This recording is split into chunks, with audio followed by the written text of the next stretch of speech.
लोग समझते हैं कि अल्प प्राण किसको कहते हैं। ठीक है, अल्प प्राण किसको कहते हैं। देखिए इसको आप तोड़िए तो क्या हो जाएगा, अल्प और प्राण होगा ना, अल्प और प्राण। ठीक है, तो अल्प का मतलब क्या होता है, अल्प का मतलब क्या होता है, अल्प का मतलब होता है थोड़ा, है ना, क्या होता है, थोड़ा, है ना, अल्प मतलब थोड़ा। ठीक है, थोड़ा, कम। ठीक है, और प्राण का मतलब क्या होता है, वायु, वायु, है ना, वायु। तो अल्प प्राण मतलब कम वायु।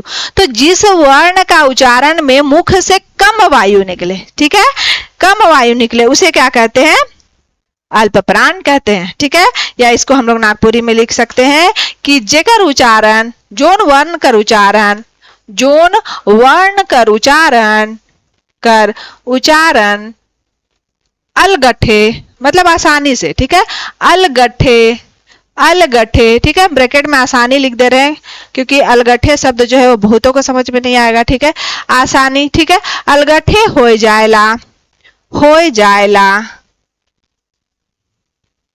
है ना, अलगठे हो जाएला।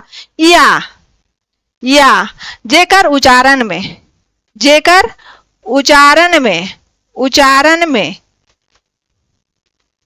उच्चारण में मुंह से, मुंह से कम हवा निकलेला, कम हवा निकसेला, हवा निकसेला, निकसेला, उके का कहल जाएला, उके अल्प प्राण कहल जाएला, उके अल्प प्राण। ठीक है, अल्प प्राण मतलब कम वायु, है ना, अल्प प्राण कहल जाएला, कहल जाएला।